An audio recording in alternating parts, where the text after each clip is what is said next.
Assalamualaikum warahmatullahi wabarakatuh. Aksi nyata modul 1.4 Diseminasi Budaya Positif oleh Fanani SPD dari SMP Negeri 51 Atap Kalibawang, calon guru penggerak Angkatan 9 Kabupaten Wonosobo. Assalamualaikum warahmatullahi wabarakatuh. Alhamdulillahirrahmanirrahim. Wa bihi nasta'in ala umuri dunya waddin. Assalatu wassalamu ala asrofil anbiya'i wal mursalin sayyidina wa maulana Muhammadin ajmain, amma ba'du. Yang terhormat Kepala SMP Negeri 51 Atap Kalibawang, yang saya hormati Bapak Ibu guru beserta staf Tata Usaha SMP Negeri 51 Atap Kalibawang, dan yang saya hormati Ibu Fanani selaku calon guru penggerak Angkatan 11 Kabupaten Wonosobo. Sholawat serta salam tak lupa kita sanjungkan kepada baginda Nabi Agung Muhammad Sallallahu Alaihi Wasallam yang kita nantikan syafaatnya di zamanul akhir nanti. Di sini izinkan saya sebagai pembawa acara akan menyampaikan susunan acara. Susunan acara yang pertama adalah pembukaan. Susunan acara yang kedua adalah sambutan Kepala SMP Negeri 51 Atap Kalibawang. Acara yang ketiga yaitu inti diseminasi budaya positif yang akan disampaikan oleh Ibu Fanani. Dan acara yang keempat adalah refleksi, dan acara yang kelima adalah penutup. Memasuki acara yang pertama yaitu pembukaan, mari kita buka acara pada siang hari ini dengan bacaan basmalah bersama-sama. Bismillahirrahmanirrahim. Memasuki acara yang kedua yaitu adalah sambutan Kepala SMP Negeri 51 Atap Kalibawang. Kepada Ibu Nita kami persilahkan.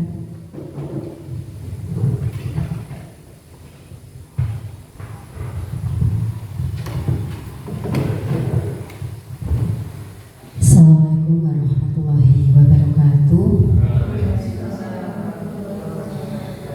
Bismillahirrahmanirrahim. Alhamdulillahirabbil alamin. Wa bihi nasta'inu ala umuri dunya waddin. Assalatu wassalamu ala asrofil anbiya'i wal mursalin wa ala alihi wa sahbihi ajmain, amma ba'du. Kepada Ibu Fanani SPD selaku narasumber diseminasi yang saya hormati, kepada Bapak Ibu guru SMP Negeri 51 Atap Kalibawang yang kami hormati, marilah pertama-tama kita panjatkan puji dan syukur kehadirat Allah Subhanahu wa Ta'ala yang telah memberikan rahmat, taufik serta hidayahnya kepada kita semuanya, sehingga pada kesempatan di siang hari ini kita dapat berkumpul berwajah bersama di ruangan ini tanpa ada halangan suatu apapun. Salawat serta salam marilah kita sanjungkan kepada Nabi kita, Nabi Agung Muhammad Sallallahu Alaihi Wasallam, yang senantiasa kita nanti-nantikan syafaatnya besok di yaumul qiyamah. Amin Allahumma amin. Bapak Ibu yang saya hormati, pada kesempatan di siang hari ini kami minta waktunya kepada Bapak Ibu guru semuanya untuk mengikuti kegiatan diseminasi budaya positif program pendidikan guru penggerak sebagai penyelesaian tugas dari guru penggerak. Dan semoga pada kegiatan diseminasi budaya positif ini nanti bisa bermanfaat bagi kita semuanya. Semoga ilmu dan wawasan kita bisa bertambah. Amin Allahumma amin. Bapak Ibu yang saya hormati, dikarenakan waktu sudah cukup siang, marilah acara diseminasi budaya positif ini kita mulai, dan selanjutnya akan akan saya serahkan kepada Ibu Fanani selaku narasumber. Kiranya hanya itu saja yang dapat saya sampaikan. Kurang lebihnya kami mohon maaf. Kami akhiri billahi taufiq wal hidayah. Assalamualaikum warahmatullahi wabarakatuh.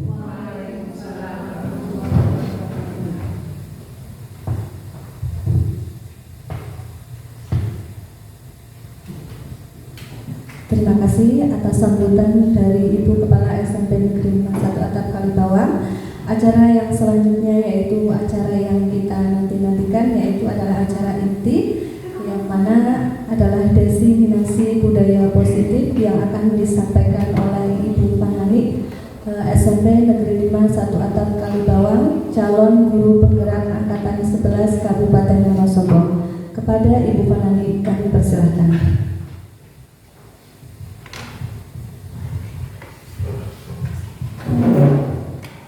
Bismillahirrahmanirrahim. Assalamualaikum warahmatullahi wabarakatuh. Rabbi sholli sadri wa yassir amri wa hlul 'uqdatam min lisani yafqahu qawli amma ba'du. Yang terhormat Ibu Kepala Sekolah SMP Negeri 5 1 Atap Kalibawang, yang saya hormati teman-temanku, guru dan staf karyawan SMP Negeri 5 1 Atap Kalibawang. Pertama-tama marilah kita panjatkan puji syukur kehadirat Allah Subhanahu wa taala, yang mana pada kesempatan siang kali ini kita dapat bertemu bertatap muka dalam acara pemaparan diseminasi budaya positif. Pertama saya mengucapkan banyak terima kasih karena Bapak Ibu sudah bersedia hadir memenuhi undangan saya untuk mengikuti diseminasi ini. Yang kedua kalinya, mungkin langsung saja di sini ini adalah salah satu tugas akhir yang harus saya kirim sebagai calon guru penggerak. Nah, di waktu kesempatan yang berbahagia ini izinkan saya memaparkan apa yang saya peroleh dari pendidikan program guru penggerak ini.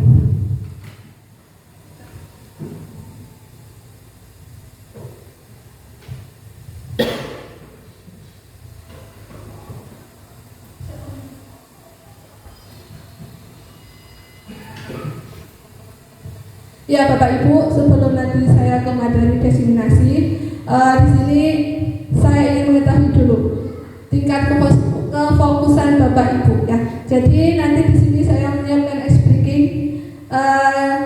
Silakan nanti Bapak Ibu sebutkan warnanya, bukan tulisannya ya. Jadi di sini nanti Bapak Ibu menyebutkan warna, bukan tulisan. Paham ya Bapak Ibu? Nah, untuk yang pertama, kira-kira adakah yang bersedia terlebih dahulu? Kuning, hitam, putih, merah. Kuning, hitam, putih, merah. Benar Bapak Ibu, yang lain bagaimana? Betul atau salah? Betul ya? Di sini meskipun tulisannya hijau tapi warnanya kuning. Kemudian meskipun ini tulisannya merah tapi warnanya hitam. Kemudian di sini putih meskipun tulisannya biru. Oke Mbak Bu Indah sudah sangat fokus ini sepertinya ya. Kemudian kita yang kedua, coba saya ngetes lagi yang kedua ya. Bu Waki bisa disebutkan? Biru, merah, kuning. Ya. Biru, merah, kuning, nila atau ungu mungkin ya. Apa namanya? Grape kalau bahasa Inggrisnya ya. Ya, betul sekali Bu Waki, di sini ada biru, merah, kuning dan lilac tadi ya. Ya. Ini adalah salah satu untuk mengetes konsentrasi. Sebenarnya dari tadi sebenarnya sudah konsentrasi, tapi saya ingin mencoba melihat konsentrasinya. Oke, Bapak Ibu, terima kasih. Tadi sudah sangat sesuai jawabannya. Kemudian yang kedua, kita di sini ada pertanyaan pemantik. Nanti boleh langsung dijawab saja nih Bapak Ibu. Nah, di sini yang pertama, hukuman dapat mendisiplinkan anak. Bapak kita memberi hukuman kepada anak itu, anak bisa disiplin.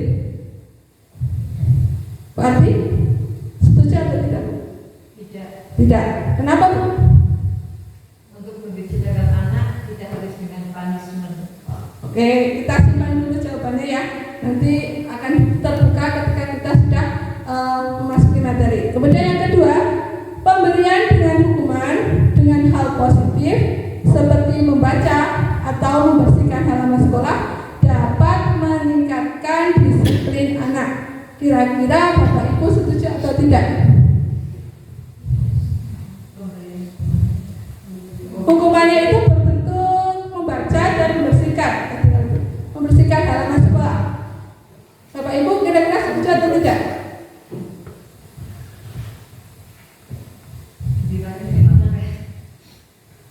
Bu Han, setuju? Setuju. Kenapa Bu Han setuju?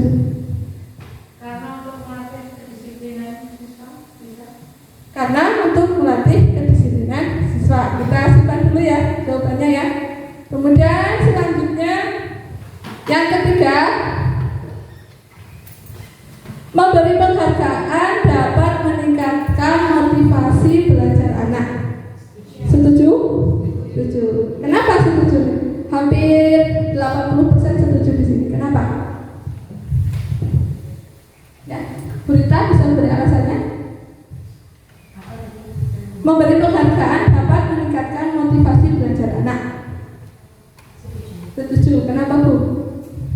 Untuk memberi motivasi kepada anak, mendorong anak agar lebih lebih semangat untuk mengikuti. Ya, untuk mendorong anak untuk lebih semangat mengikuti pembelajaran.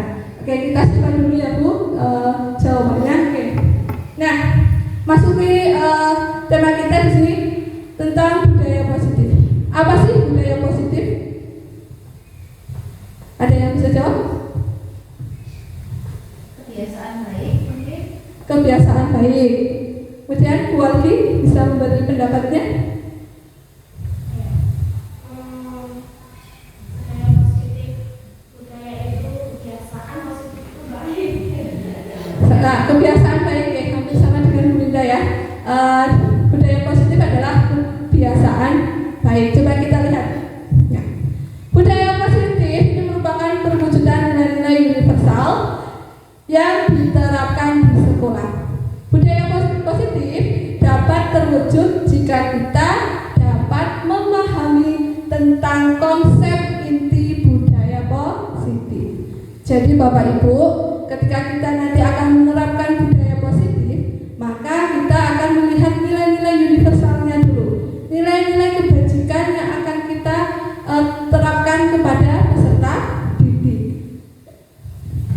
Nah, pada kesempatan kali ini pokok pembahasannya yaitu ada 7. Yang pertama tentang perubahan paradigma belajar, yang kedua disiplin positif dan nilai-nilai kebajikan universal, yang ketiga teori motivasi, hukuman dan penghargaan, yang keempat keyakinan kelas, yang kelima kebutuhan dasar manusia dan dunia berkualitas, yang keenam restitusi. Di sini ada 5 posisi kontrol dan yang ketujuh adalah restitusi segitiga restitusi.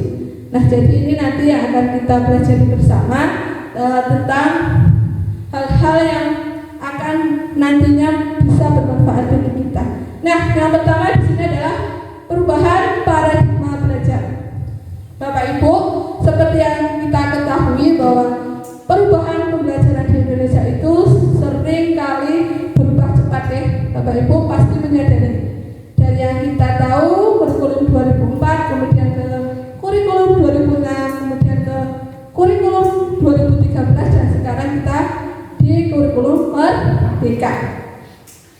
Nah, paradigma pembelajaran adalah konstelasi atau teori yang berarti konstelasi yang dikembangkan untuk memahami sejarah keadaan sosial untuk diberi makna tersendiri.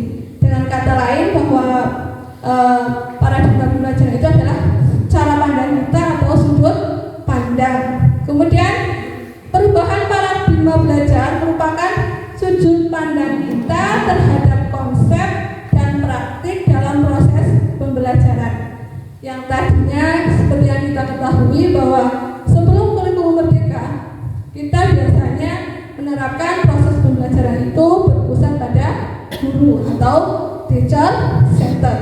Namun di akhir-akhir ini atau di kurikulum kita yang terbaru, kita diharapkan bisa menerapkan pembelajaran yang berpihak pada murid atau student center.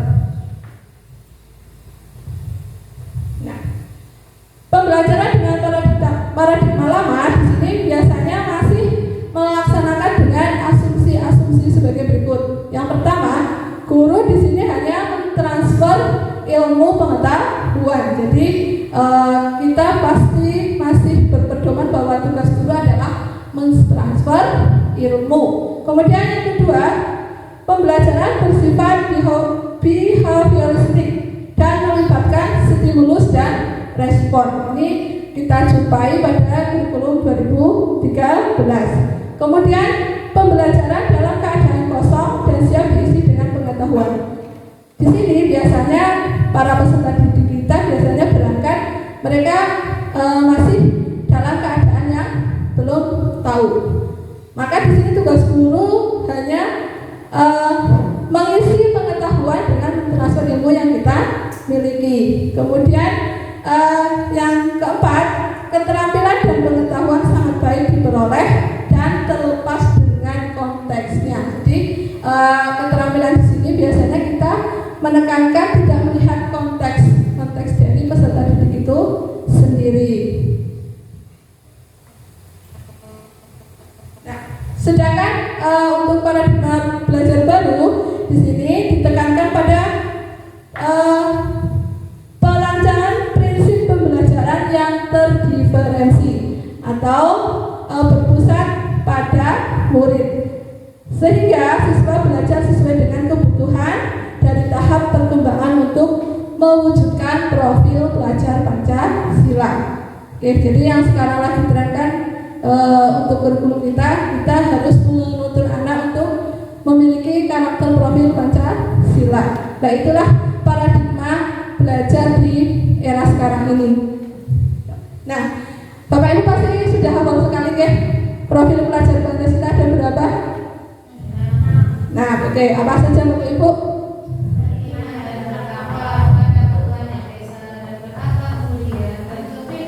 Ya, relatif. Ya, yang pertama di sini beriman, bertakwa kepada Tuhan yang Maha Esa dan berakhlak mulia. Yang kedua berkebinekaan global, bergotong royong, kreatif, bernalar kritis dan mandiri. Inilah sebenarnya tujuan dari pendidikan kita saat ini, di mana kita bukan dituntut tapi diharapkan bisa mencetak murid-murid yang memiliki karakter profil Pancasila. Nah, perubahan paradigma belajar tidak terlepas dari pemikiran-pemikiran penemu terdahulu ya Bapak Ibu. Dan untuk saat ini kita lebih ke pemikiran Ki Hajar Dewantara, di mana dalam kurikulum saat ini banyak mengadopsi pemikiran-pemikiran Ki Hajar Dewantara ini. Nah, di sini menurut Ki Hajar Dewantara, pendidikan bertujuan untuk menuntun segala kodrat anak agar mereka mencapai keselamatan dan kebahagiaan yang setinggi-tingginya, baik sebagai manusia maupun sebagai anggota masyarakat. Jadi menurut Ki Hajar Dewantara ini bahwa kita sebagai pendidik itu tugasnya menuntun. Nah, menurut Ki Hajar Dewantara juga, pendidik itu diibaratkan seperti seorang petani, di mana seorang petani itu dia hanya menuntun tumbuh kembangnya padi, kemudian dia hanya dapat memperbaiki kondisi tanah, kemudian memberikan pupuk, membasmi hasma, kemudian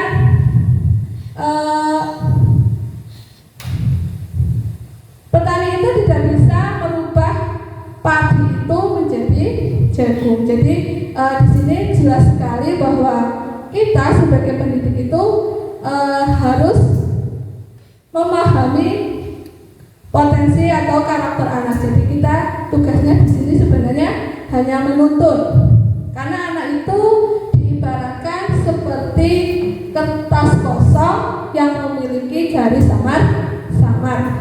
Nah, tugas pendidik ini di sini adalah menebalkan garis samar-samar tersebut. Jadi kita sudah menggali potensi anak, kemudian kita sudah mengetahui karakter anak, maka di sini tugas kita adalah menguatkan karakter itu dan menguatkan potensi yang dimiliki oleh anak. Nah, di sini kita akan mencoba berpasangan deh. Kalau yang agak jauh mungkin berdiri atau gimana nih enaknya.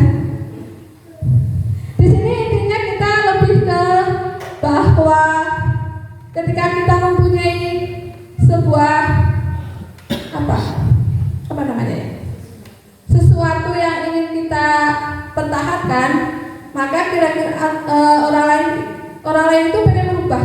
Kita mempunyai pemikiran yang sesuatu yang ingin kita pertahankan, tapi yang satunya pengen berubah menjadi seperti yang orang lain inginkan. Maka coba kita simulasikan di sini. Bu Atif sama Berita boleh, kemudian Bu Kom sama Bu Waki, Bu Han sama dan seterusnya. Oke. Nah, coba yang satu menggenggam tangan. Dia diibaratkan bahwa genggaman ini adalah sesuatu yang berharga pada dirinya. Nah, satu digenggam. Ya. Yang satu nanti akan merayu apakah yang satu ini mau membuka atau tidak. Nah, ini kan sesuatu yang berharga yang yang Bapak Ibu miliki. Padahal yang satu pengen mengambil sesuatu itu, kira-kira dari Bapak Ibu yang bertugas sebagai perayu ini kira-kira bisa nggak? Oke. Atau mau maju boleh, kita ambil satu sampel saja deh. Yang bersedia, Pak Imam mungkin bersedia. Ya. Kedua, kita berdua di sini. Yang satu genggam, yang satu mencoba untuk mengambil hal yang berharga tersebut. Berani nggak? Berani dong, sini. Ini diibaratkan bahwa anak-anak itu sebenarnya memiliki hal yang sangat berharga yang perlu kita gali, yang perlu kita kuatkan lagi. Jadi mungkin biar kelihatan. Ya, yang mau menggenggam siapa?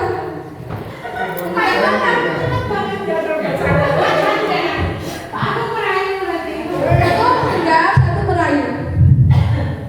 Ya.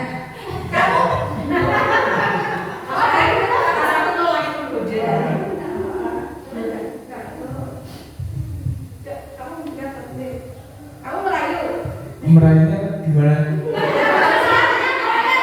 sini berusaha ada Pak Imam itu mau membuka.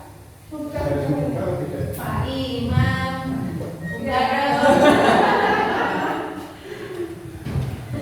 Dikasih uang. Pak Imam boleh dibuka tangannya. Boleh nggak ya?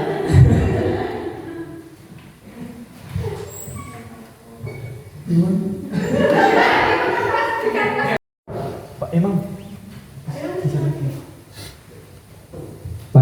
Pak Imam pegang apa ini? Pegang sesuatu. Boleh dibuka tidak? Boleh. Karena ini sangat berharga sekali. Oke, kita beri tepuk tangan deh.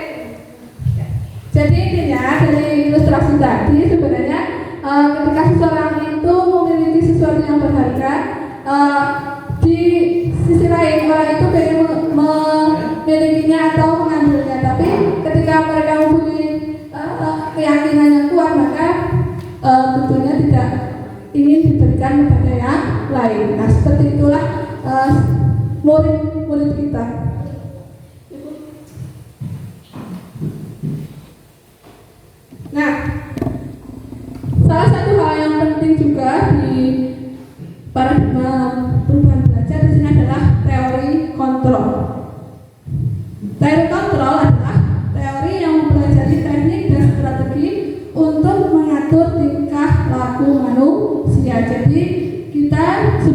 manusia tentunya harus memiliki nilai-nilai kontrol diri di sini.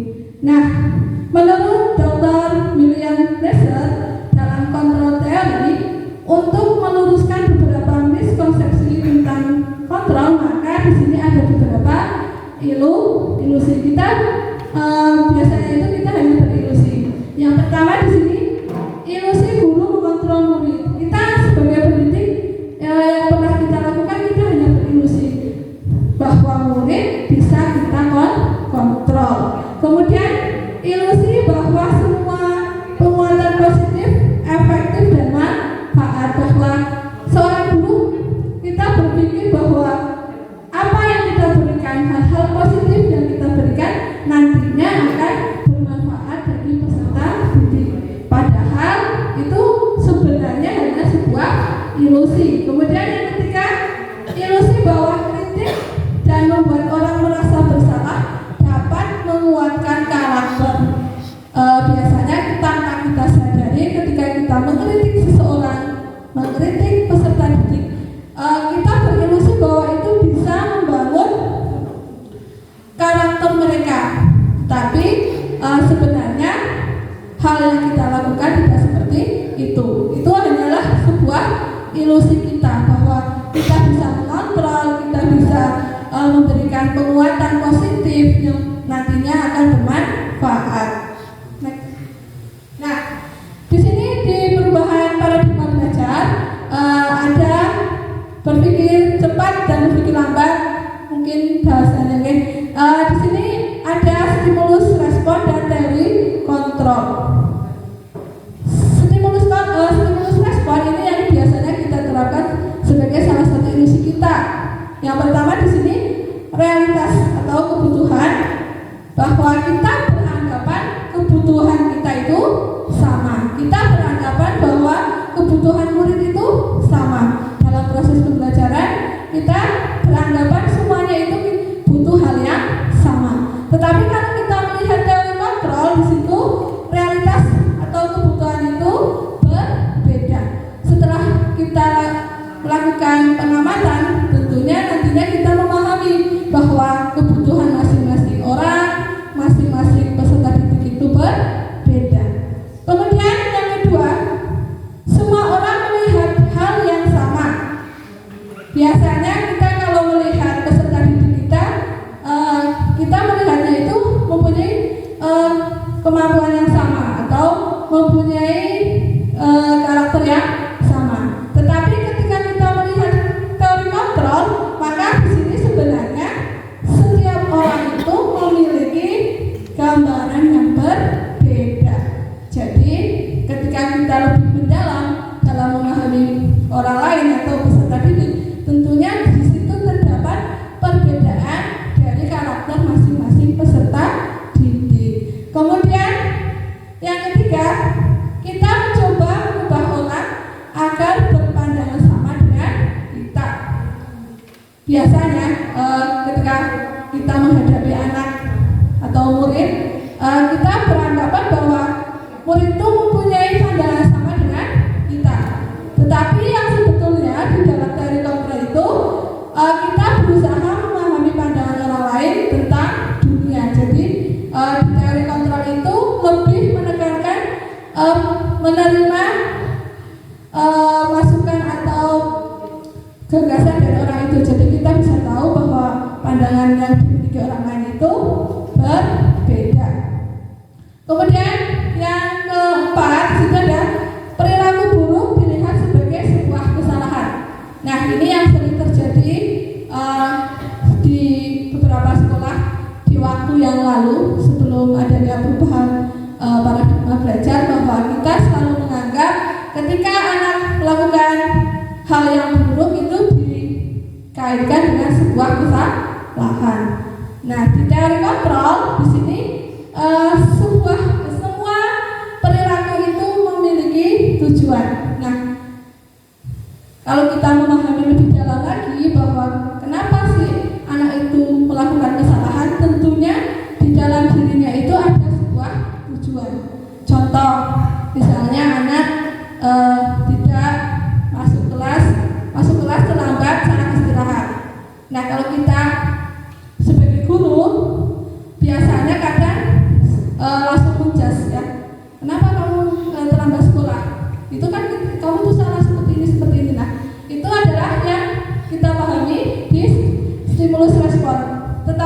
dari kontrol, semua perilaku itu memiliki tujuan. Nah, di situ bisa dilihat kenapa anak ini terlambat. Pastinya itu mempunyai beberapa alasan. Tidak langsung mengejas bahwa terlambat itu adalah sebuah kesalahan. Kemudian orang lain bisa mengontrol saya. Nah, ini di stimulusnya. Kemudian di teori kontrol hanya saya yang bisa mengontrol diri saya. Jadi sebenarnya untuk mengontrol keinginan kita itu hanya diri sendiri. Pemaksaan ada pada saat bujukan gagal. Pemaksaan ada pada saat bujukan gagal. Nah, di sini biasanya kita sering melihat adanya misalnya pemaksaan untuk melakukan sesuatu. Ketika anak itu salah, kita biasanya memberikan hukuman. Kamu harus melakukan seperti ini. Nah, itu sebenarnya kita sudah menjadi orang yang gagal. Bujukannya kita itu sebenarnya gagal, bukan memberikan solusi yang terbaik. Di posisi kontrol di sini adalah kolaborasi dan konsensus menciptakan pilihan-pilihan baru. Jadi di posisi kontrol ini, ketika melakukan kesalahan kita berkolaborasi. Jadi antara si pembuat kesalahan dan yang ingin memberi solusi itu kita berkolaborasi, mencari solusi hal-hal yang perlu dilakukan, kemudian mencari alasan, kemudian kita menemukan solusi bersama. Nah, di sini yang terakhir di stimulus respon ada model berpikir menang atau kalah. Kadang kita tanpa kita sadari kita sudah langsung ke arah situ. Model berpikir menang atau kalah. Wah, saya menang, kalau saya ini saya menang, sebagainya. Kemudian di teori kontrol, model berpikir menang-menang. Menang-menang di sini maksudnya tidak ada yang menang, tidak ada yang kalah. Jadi kita mendapatkan kesamaan atau kesetaraan. Nah, lanjut ke budaya positif. Nah, budaya positif adalah nilai-nilai positif yang diterapkan di sekolah yang bertujuan untuk menumbuhkan motivasi intrinsik pada diri murid yang bertanggung jawab dan budi pekerti yang luhur sehingga terwujud profil pelajar Pancasila. Tadi sudah disebutkan bahwa budaya positif itu adalah kebiasaan yang baik. Di sini budaya positif ini selain tadi kebiasaan yang baik, kita juga berusaha untuk menumbuhkan motivasi intrinsik dari dalam diri, baik kepada murid, guru. Nah, itu kita di sini kita akan melakukan budaya positif dengan tentunya menumbuhkan motivasi intrinsik itu. Nah, budaya positif biasanya akan membantu tercapainya visi sekolah. Jadi ketika sekolah punya misi, untuk mencapainya visi tersebut kita bisa melakukan dengan budaya positif atau kebiasaan berbuat kebiasaan baik. Menurut Ki Hajar Dewantara bahwa disiplin positif yaitu mencapai kemerdekaan atau dalam konteks pendidikan kita saat ini. Jadi disiplin positif ini kita bertujuan ini untuk mencapai kemerdekaan. Karena yang sekarang kita jalani adalah pendidikan yang merdeka, yang diberi kebebasan. Disiplin yang dimaksud adalah disiplin diri yang memiliki motivasi internal. Tadi sebenarnya sudah disebutkan boleh memberi penghargaan, boleh memberi hukuman. Nah, itu sebenarnya motivasi bukan motivasi intrinsik tapi motivasi ekstrinsik atau eksternal.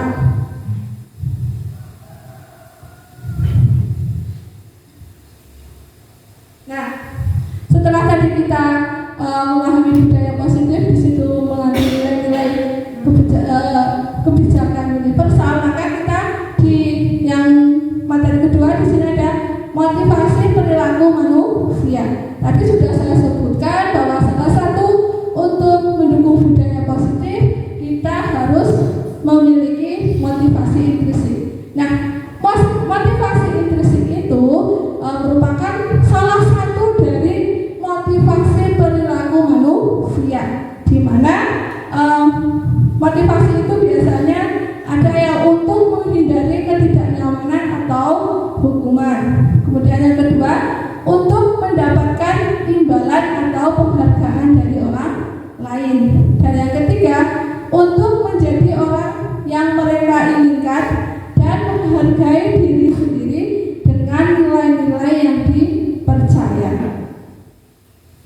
Nah, dari ketiga perilaku manusia tadi kita bisa kategorikan menjadi dua. Yang pertama, motivasi intrinsik, yang di sini menjadi orang yang diinginkan dan menghargai diri sendiri dengan nilai-nilai yang dipercaya. Inilah yang ditekankan untuk melakukan budaya positif. Kemudian yang kedua adalah motivasi ekstrinsik atau eksternal. Nah, di sini biasanya motivasi yang tumbuh dari motivasi ekstrinsik di sini biasanya hanya untuk menghindari ketidaknyamanan. Yang kedua, mendapatkan imbalan dan penghargaan dari orang lain.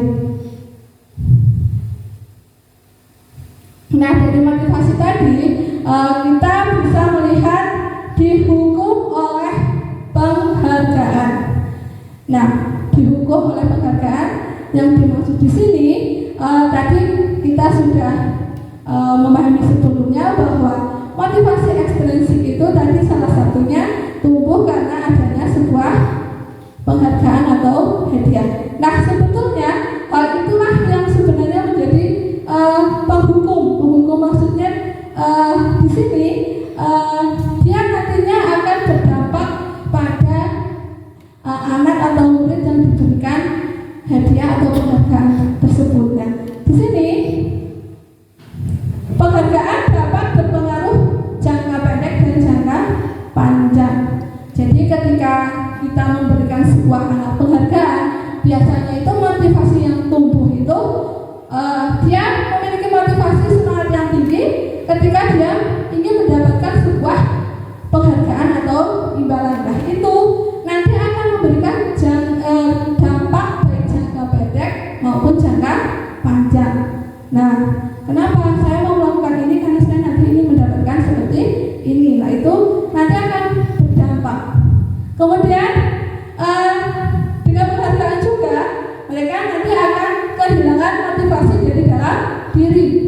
Jadi keinginan untuk meraih sesuatu itu bukan berasal dari diri sendiri, tapi karena tadi sudah dapat hadiah atau ingin mendapat penghargaan.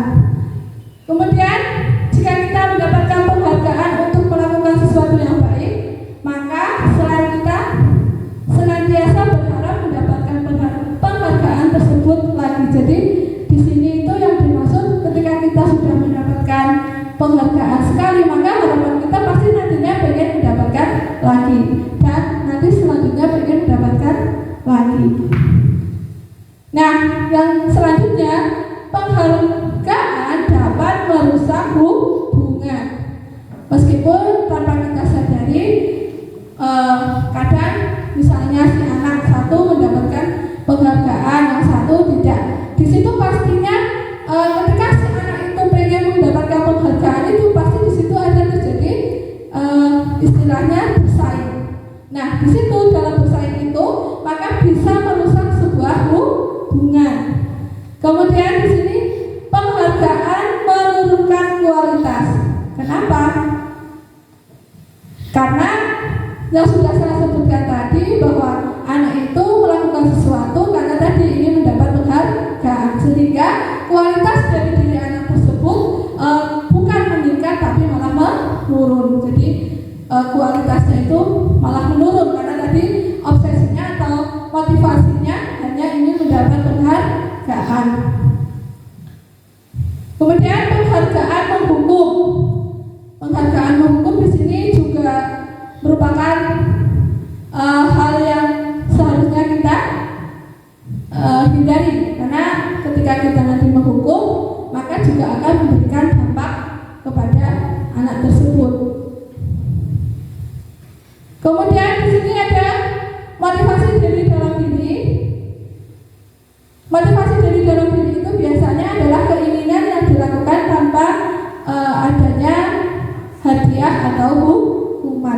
Jadi itu sudah murni muncul dari diri anak itu sendiri. Lanjut. Nah, tadi kita sudah mengetahui beberapa guys. Sekarang kita ke materi keyakinan kelas. Keyakinan kelas. Bapak Ibu di kelas tentunya sudah menerapkan keyakinan kelas, guys.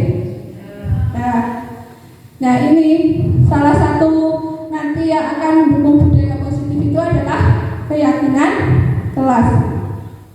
Keyakinan kelas yaitu ketetapan atau peraturan kelas yang telah disepakati dan dijelaskan bersama apa dampak yang akan diterima bila kesepakatan tersebut dilanggar. Kemudian pembentukan keyakinan kelas atau sekolah. 1. Keyakinan kelas bersifat lebih abstrak daripada peraturan yang lebih rinci dan konkret. Keyakinan kelas berupa pernyataan-pernyataan universal. Pernyataan keyakinan kelas senantiasa dibuat dalam bentuk positif. Keyakinan kelas hendaknya tidak terlalu banyak sehingga mudah diingat, dipahami oleh semua warga sekolah maupun kelas masing-masing. Kemudian keyakinan kelas sebaiknya sesuatu yang dapat diterapkan di lingkungan tersebut.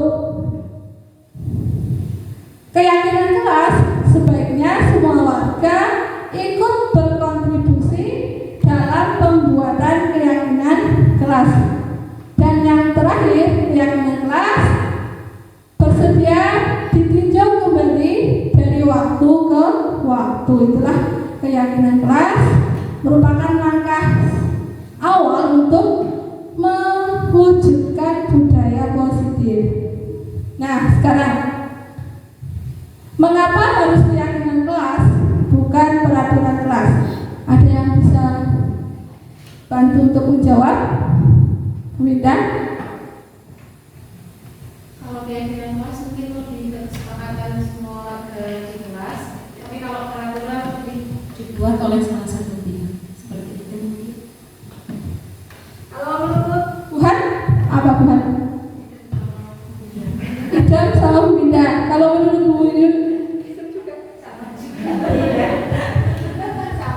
sama. Jadi tadi menurut Bu Winda keyakinan kelas dibuat bersama, kemudian peraturan dibuat oleh satu pihak. Nah, apa yang dikatakan Bu Winda itu betul sekali, bahwa keyakinan kelas itu biasanya kita dibuat berdasarkan kesepakatan bersama yang nantinya dapat dilaksanakan dengan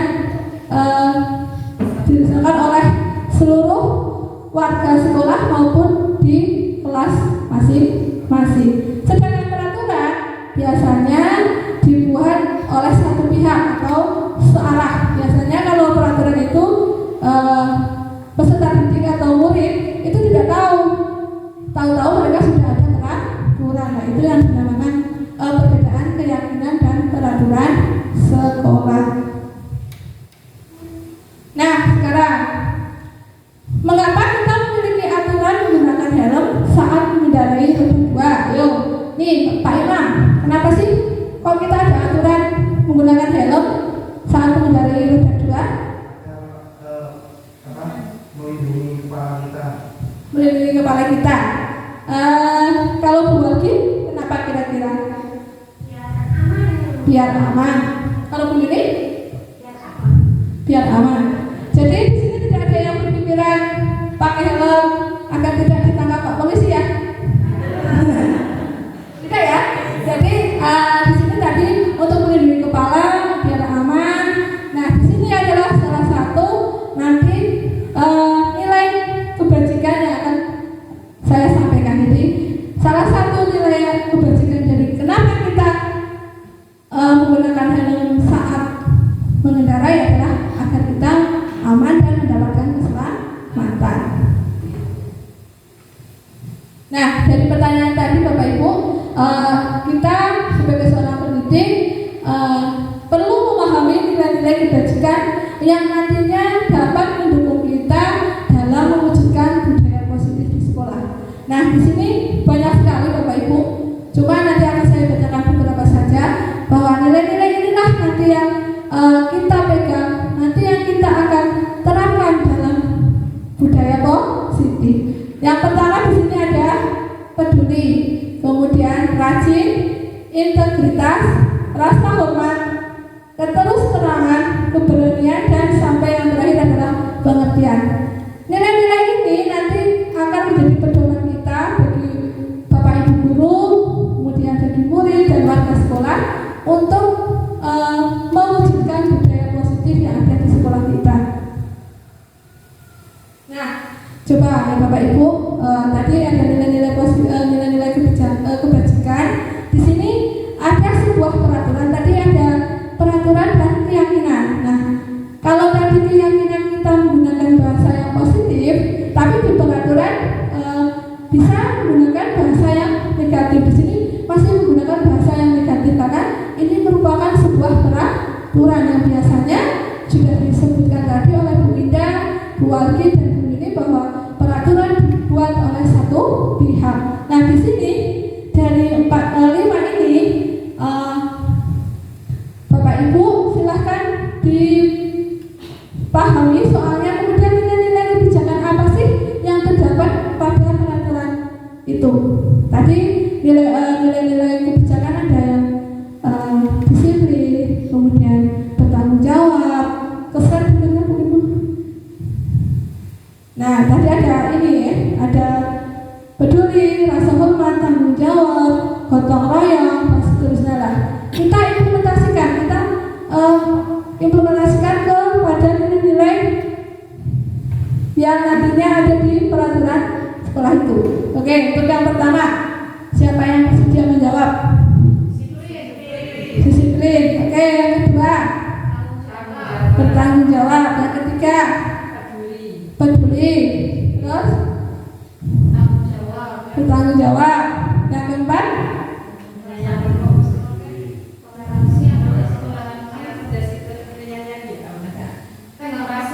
tenggang rasa.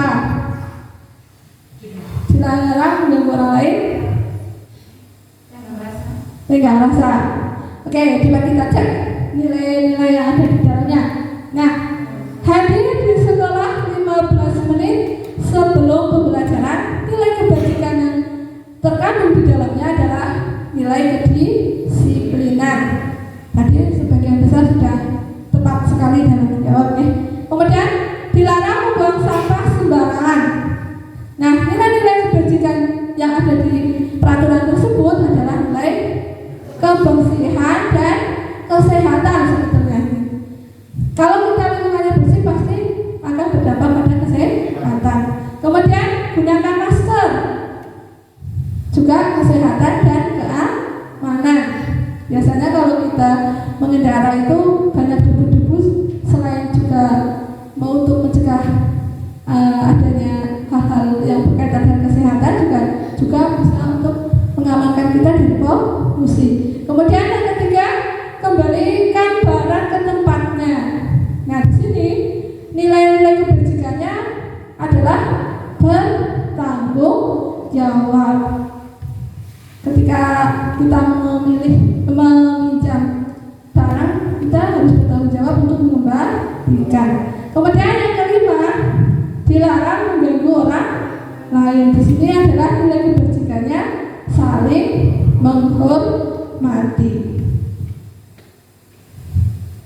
Nah, dari nilai-nilai kebijakan yang sudah saya sebutkan tadi, itulah nanti yang menjadi pedoman kita pada peraturan maupun keyakinan kelas. Jadi nanti ditekankan lagi bukan kalimatnya yang perlu dipahami oleh anak-anak, tapi nilai-nilai kebijakan itulah yang nanti perlu diingat oleh peserta didik maupun Bapak Ibu guru. Jadi tidak hanya sebatas kalimatnya saja, tapi nilai-nilainya itulah yang perlu kita ambil. Jadi ketika tadi disiplin, mereka akan paham tidak hanya kalimatnya saja, tapi penerapannya di lingkungan sekolah. Nah, ini ada contoh ketika saya melakukan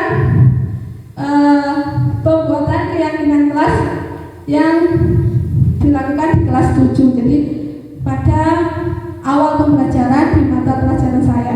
Jadi ini keyakinan kelas yang sudah saya lakukan.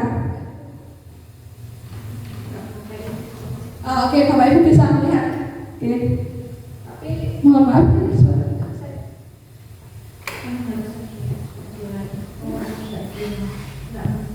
Ya, ini Bapak Ibu hanya sebagai contoh saja ya, ketika saya melakukan keyakinan kelas. Jadi di situ saya melibatkan semua peserta didik. Kemudian saya meminta kelas impian terlebih dahulu. Jadi kelas impian seperti apakah yang diinginkan oleh peserta didik. Kemudian baru kita membuat keyakinan kelas dengan menggunakan bahasa yang positif tadi.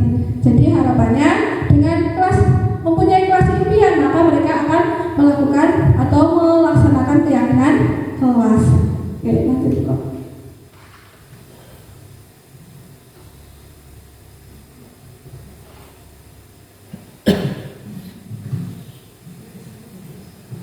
Ya, kita ke materi berikutnya, yaitu di sini ada kebutuhan dasar manusia.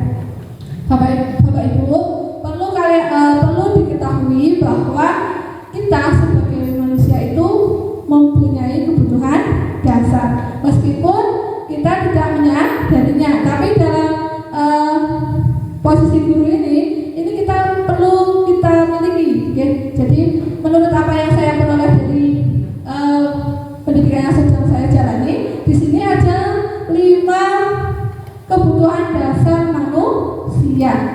Ya, jadi yang pertama ada kebutuhan bertahan hidup. Yang kedua, kebutuhan kasih sayang dan rasa diterima. Yang ketiga, kebutuhan penguasaan. Yang keempat, kebutuhan kebebasan. Dan yang kelima, kebutuhan kesenangan. Jadi ketika kita nanti menghadapi anak-anak, maka kita perlu memahami kebutuhan apa sih yang sedang dibutuhkan oleh anak-anak. Kebutuhan bertahan hidup biasanya di sini makan, minum, kemudian sandang dan seterusnya. Kasih sayang biasanya berhubungan dengan rasa empati dan perhatian. Kemudian penguasaan biasanya di sini adalah berkaitan dengan pengakuan sebuah kemampuan, jadi pengen diakui ya. Kemudian kebebasan biasanya berkaitan dengan sebuah pilihan untuk mencapai kebebasan itu. Dan yang kelima, kebutuhan kesenangan biasanya kebutuhan akan rasa senang. Oke, di sini ada sebuah ilustrasi atau sebuah kasus di mana nanti di situ sebenarnya ada kebutuhan apa sih yang dibutuhkan oleh Rafli. Nah, saya bacakan ya di sini. Bu Komariah adalah guru mabel PAI sekaligus wali kelas 7. Sedang bingung menghadapi ulas salah satu murid di kelasnya yang bernama Rafli. Beberapa anak di kelas 7 telah datang padanya dan mengeluhkan Rafli seringkali meminta bekal makan siang mereka dengan paksa. Jika Anda menghadapi situasi seperti itu, Ibu Komariah, apa yang akan Anda lakukan? Menurut Anda, kira-kira apa alasan Rafli melakukan hal itu? Nah, yang pertama, kira-kira apa sih yang akan dilakukan jika menjadi Ibu Komariah? Kira-kira apa yang akan dilakukan?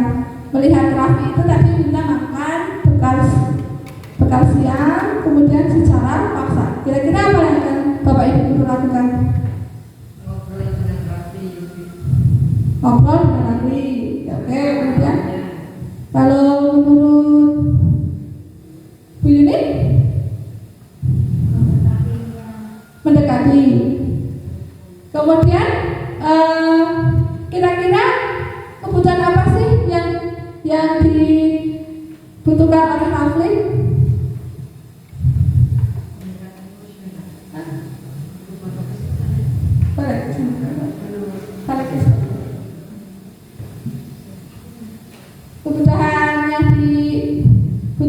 tadi apa kira-kira? Hah? Kasih sayang, terus bertahan hidup. Ya, coba cara seperti ini.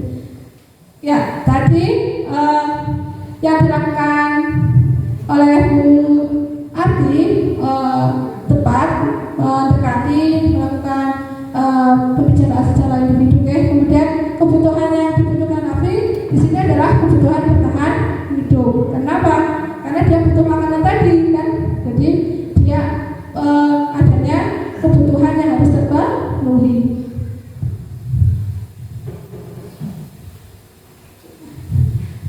Dunia berkualitas. Dunia berkualitas adalah tempat khusus dalam pikiran, tempat Anda menyimpan gambaran representasi dari semua yang Anda inginkan.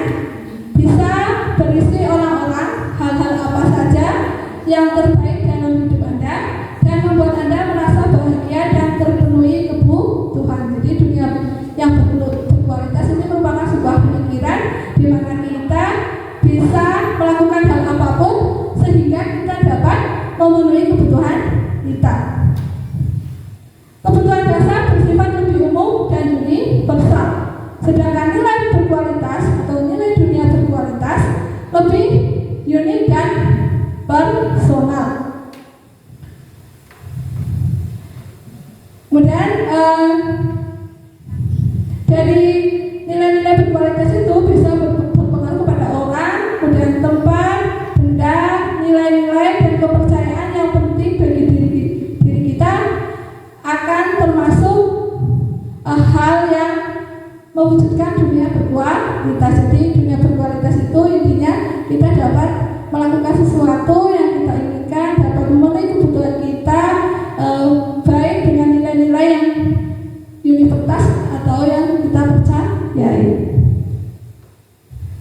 Dan posisi kontrol dulu, kalau tadi kita sudah membahas tentang 5 kebutuhan dasar manusia, di sini ada posisi kontrol guru. Nah, posisi kontrol guru ini ketika dalam pembelajaran berguna untuk memposisikan guru sebagai kontrol dalam proses pembelajaran. Kira-kira kalau Bapak Ibu guru sedang melaksanakan proses pembelajaran, posisi kontrolnya ada pada apa? Kira-kira apa sih posisi kontrolnya? Teman, terus pemantau, manajer. Ya. Jadi menurut Dian Koson ada 5 posisi kontrol guru ketika kita melakukan proses pembelajaran. Yang pertama adalah posisi sebagai penghukum. Kedua, posisi sebagai pemberi rasa bersalah. Yang ketiga, posisi sebagai teman, posisi sebagai pemantau, dan posisi sebagai manajer. Nah, posisi penghukum. Nah, biasanya di sini posisi penghukum, guru sebagai di posisi penghukum berusaha mengontrol proses pembelajaran dengan cara menyakiti baik dengan verbal maupun non verbal. Jadi posisi guru itu biasanya ketika anak salah itu langsung, oh kamu seperti ini, kemudian atau kita langsung kamu harus seperti ini. Nah, itu adalah guru sebagai posisi penghukum. Kemudian pembuat rasa bersalah di sini guru berusaha mengontrol proses pembelajaran dengan cara membenahi rasa bersalah kepada membebani rasa bersalah kepada peserta didik. Jadi biasanya di posisi merasa bersalah ini atau pembuat merasa bersalah, biasanya guru itu akan memberi pertanyaan-pertanyaan yang mengacu pada bahwa anak itu menyadari dari sebuah kesalahan. Kemudian di posisi teman, guru bertindak menjadi teman bagi peserta didik. Guru berusaha mengontrol layaknya seorang teman. Jadi di sini posisi guru sebagai teman biasanya cara berbicara juga sudah seperti teman santai, kemudian obrolannya juga yang ringan, kemudian baru ke permasalahannya.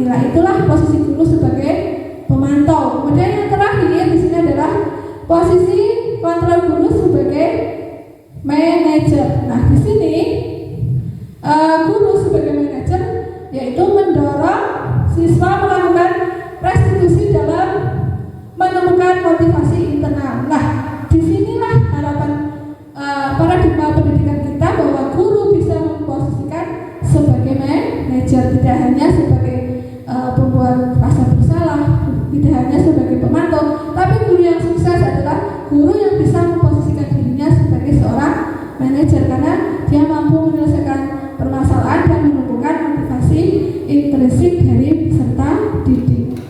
Seperti yang sudah saya katakan tadi bahwa seorang guru hendaknya kita memposisikan kita menjadi posisi sebagai seorang manajer, di mana seorang manajer ini adalah melakukan sesuatu bersama murid, mempersilahkan murid mempertanggungjawabkan perilakunya, kemudian mendukung murid agar dapat menemukan solusi atas permasalahannya.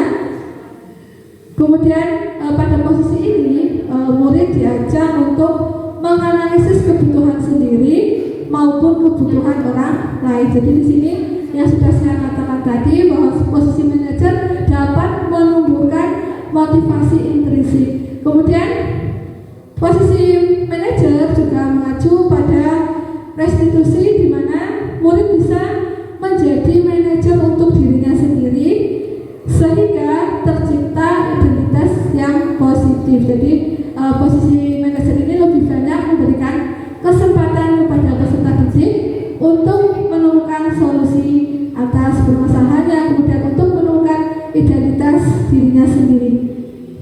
Nah, yang terakhir di kesempatan kali ini materinya adalah tentang segitiga restitusi. Restitusi adalah sebuah proses menciptakan kondisi bagi murid untuk memperbaiki kesalahan mereka sehingga mereka bisa kembali ke kelompok mereka dengan karakter yang lebih kuat. Nah, ini pengertian menurut Gosen yang diciptakan dalam bukunya tahun 2004. Restitusi juga merupakan proses kolaboratif yang mengajarkan murid untuk mencari solusi atas permasalahannya mereka dan membantu murid berpikir tentang orang seperti apa yang mereka inginkan dan bagaimana mereka harus memperlakukan orang lain. Nah, ini juga masih menurut Gosen di bukunya di tahun 1996. Nah, dalam segitiga restitusi terdapat 3 tahapan yang harus kita lakukan di situ karena kita di situ sebagai posisi seorang guru. Maka yang pertama atau langkah yang harus kita lakukan yang pertama adalah menstabilkan identitas. Kemudian yang kedua adalah validasi tindakan yang salah. Kemudian yang ketiga menanyakan keyakinan kelas.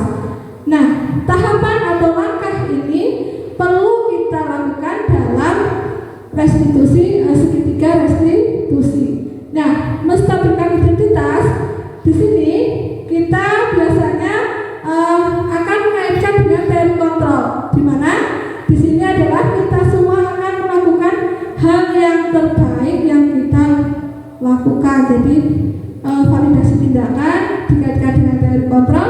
Di sini adalah kita akan melakukan hal yang terbaik bagi apa yang bisa kita lakukan. Kemudian validasi tindakan yang salah. Nah, di sini biasanya kalau menurut teori kontrol di validasi tindakan ini kita akan menanyakan alasan kenapa melakukan hal tersebut. Dan yang terakhir di sini adalah menanyakan keyakinan. Jadi biasanya ketika kita menggunakan segitiga restitusi, di sini kita menanyakan keyakinan apa yang sudah kita buat sehingga di sini kita bisa memiliki motivasi intrinsik di dalam teori kontrol. Nah, inilah segitiga restitusi. Yang pertama tadi sudah saya katakan bahwa yang pertama adalah menstabilkan identitas. Biasanya contoh kalimat yang kita gunakan dalam tahapan ini biasanya bisa setiap orang pasti pernah punya salah, biasanya seperti itu.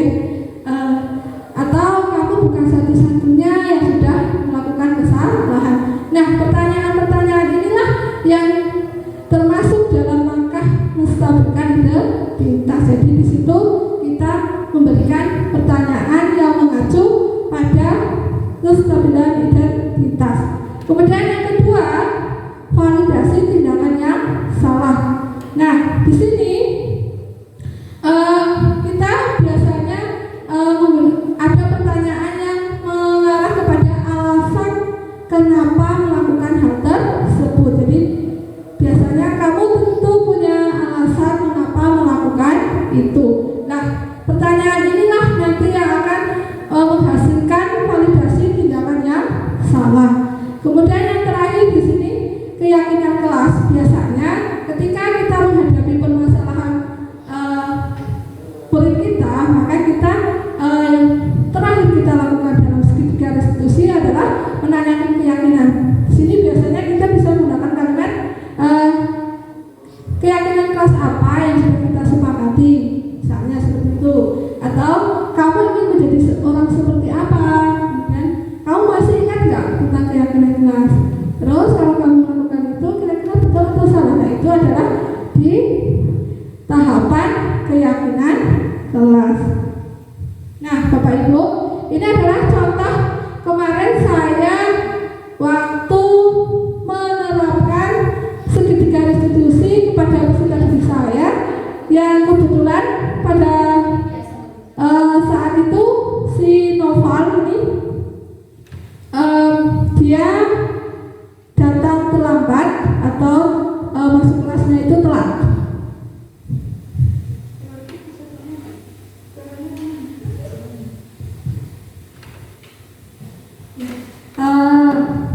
Tidak membawa audio, mohon maaf. Jadi di sini hanya saya waktu itu menerapkan segitiga restitusi dalam menyelesaikan suatu masalah.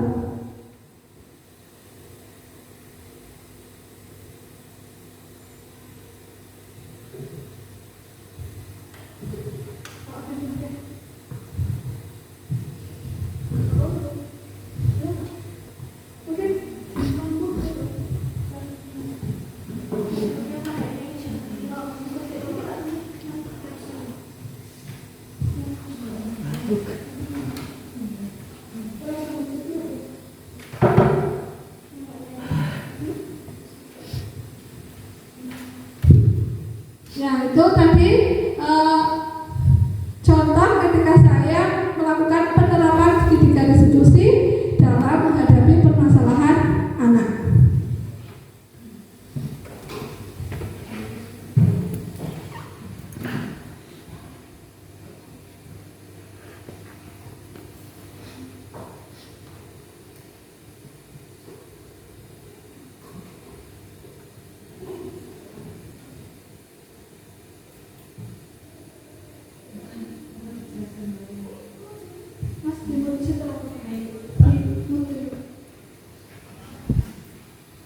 Contoh ketika saya melakukan penerapan segitiga restitusi di sekolah atau di kelas 9, kebetulan di sini adalah Noval itu dia datang terlambat, kemudian sudah beberapa kali datang terlambat. Nah, cara saya menerapkan segitiga restitusi, saya tidak langsung menanyakan kepada Noval di dalam kelas, tapi kita panggil secara individu agar nanti tidak berdampak terhadap psikologi Noval. Nah, di sini tahapan pertama yang saya lakukan adalah tentunya adalah menstabilkan identitas dengan menanyakan kenapa alasan Noval, kenapa dia terlambat. Kemudian yang kedua, validasi tindakan. Jadi saya di sini juga sudah menerapkan validasi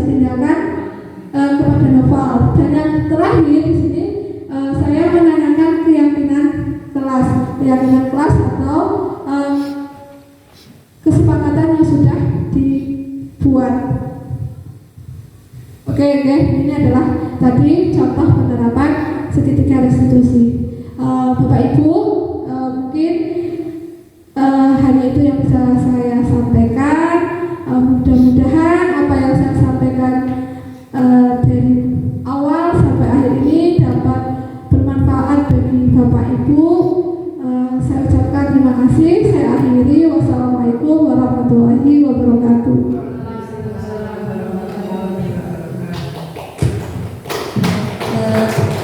Bisa beri tepuk tangan ya Bapak Ibu. Ya, terima kasih kepada Bu Fanani yang sudah memberikan penjelasan tentang diseminasi budaya positif. Semoga bisa bermanfaat bagi kita semua dan bisa kita terapkan kepada murid kita.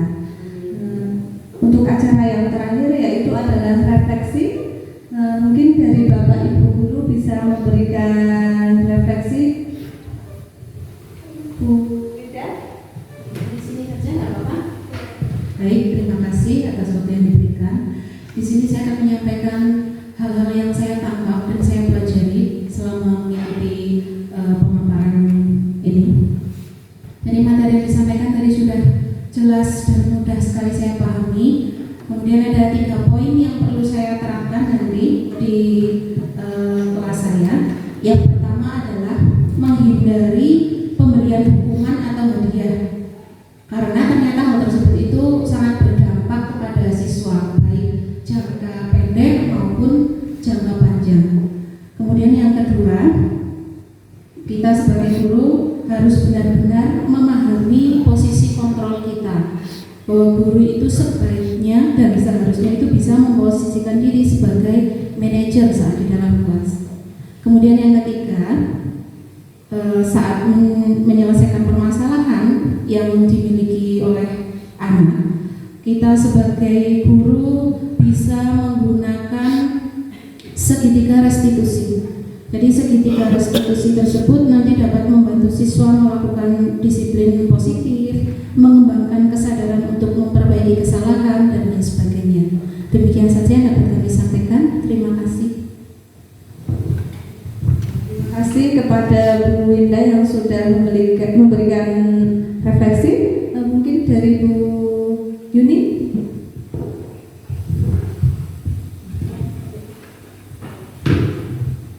Terima kasih atas waktu yang diberikan. Saya sangat mengapresiasi sekali kepada Bu Fanani karena sudah melakukan diseminasi di sekolah kita. Dari pemaparan yang disampaikan Bu Fanani, saya mendapatkan wawasan baru bahwa budaya positif itu baik sekali jika diterapkan di sekolah. Disiplin positif bisa dimulai dari pembuatan keyakinan kelas. Dari keyakinan kelas kita bisa menumbuhkan nilai-nilai kebijakan yang tentunya sangat baik untuk pembentukan karakter anak yang sesuai profil Pancasila. Terima kasih.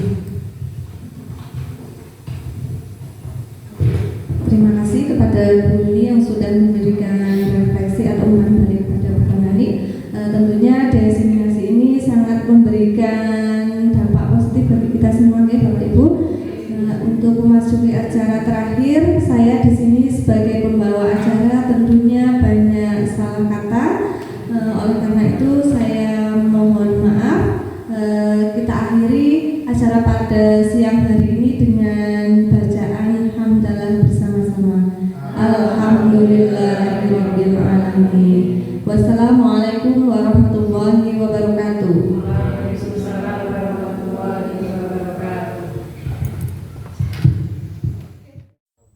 Terima kasih. Wassalamualaikum warahmatullahi wabarakatuh.